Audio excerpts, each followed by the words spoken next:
Continuous veno-venous systems can be used in a variety of ways, including slow continuous ultrafiltration, continuous veno-venous hemofiltration, and continuous veno-venous hemodiafiltration.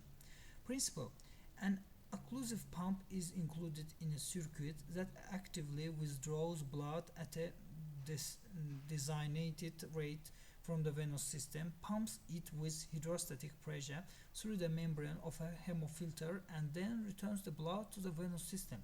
This circuit achieves filtration or convection of plasma water. For continuous veno-venous hemodiafiltration, dialysis fluid runs countercurrent to the direction of blood flow within the diafilter. Solute then passes by diffusion down a concentration gradient across a hemofilter into the dialysate solution. Indications: these systems are indicated for the management of fluid overload, especially in the hemodynamically unstable or hypotensive patient. Slow correction of electrolyte imbalance can be achieved with continuous veno-venous hemofiltration using a crystalloid solution of different composition for replacement fluid. Severe electrolyte imbalance or a hypercatabolic state is better managed with continuous veno-venous hemodiafiltration. Access is obtained using a 12-French double Lumen catheter placed in the internal jugular, subclavian or femoral vein. Technique: most continuous veno-venous hemofiltration circuits are integrated systems that include the blood pump, pressure monitor, air detector with shut-off controls, and fluid balancing systems for ultrafiltration control. A high-efficiency biocompatible hemodialysis cartridge is attached downstream to an occlusive pump, and heparin is infused into the inflow portion of the circuit to maintain a dialyzer output PTT of 45-60 seconds. Alternatively, regional citrate anticoagulation can be infused into the inflow limb instead of heparin, especially in patients with bleeding or heparin-induced thrombocytopenia. When citrate is used, steps must be taken to avoid hypocalcemia and metabolic alkalosis. Calcium should be infused in the venous return line post-filter, and alkaline buffers must be reduced in replacement fluids for continuous veno-venous hemofiltration or in the dialysis solution for continuous veno-venous hemodiafiltration.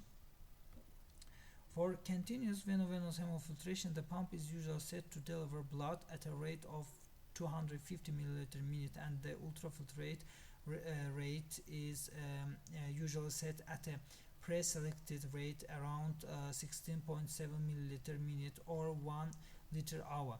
This can provide a daily ultrafiltrate volume of 24 liters a day. The blood then passes through a bubble trap air detector and is returned to the patient.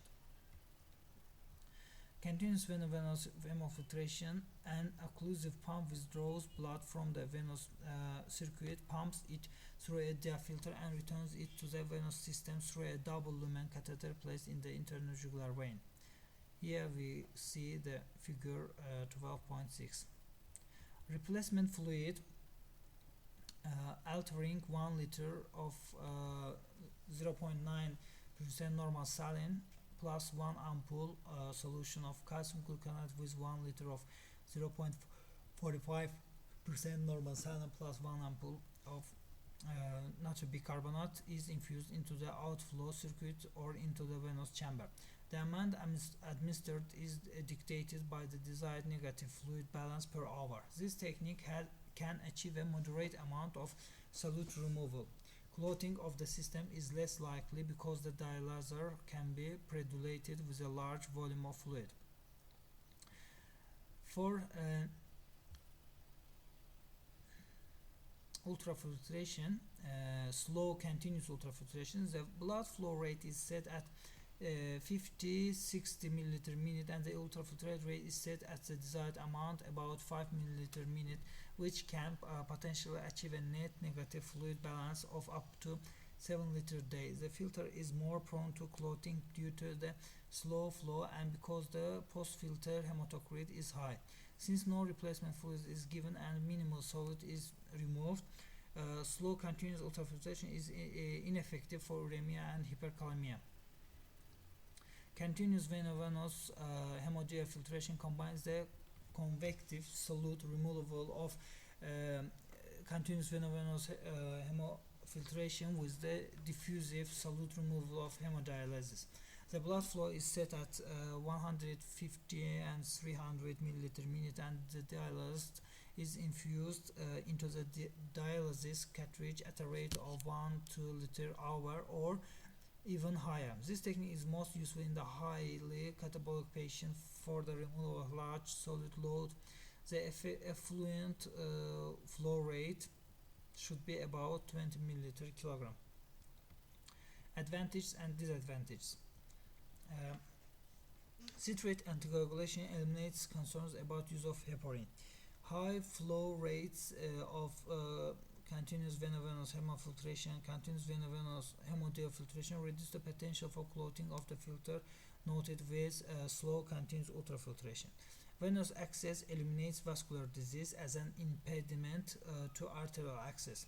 Use of the blood pump enables continuous veno-venous hemofiltration to be performed when the patient is hypotensive or hemodynamically unstable. Because continuous veno-venous hemofiltration removes so much fluid, it is essential to carefully monitor electrolytes and modify the replacement solutions as necessary to maintain electrolyte balance. The pump adds some complexity and cost to the system compared with arteriovenous hemofiltration. Continuous arteriovenous hemofiltration is used during surgery to remove excessive fluid before terminating cardiopulmonary bypass. It is beneficial in improving hemodynamics, hemostasis, and pulmonary function in higher risk patients. Postoperatively, its use is limited by the need for arterial access heparinization to minimize clotting of the hemofilter and the requirement for satisfactory arterial pressure to provide the hydrostatic pressure to achieve hemofiltration.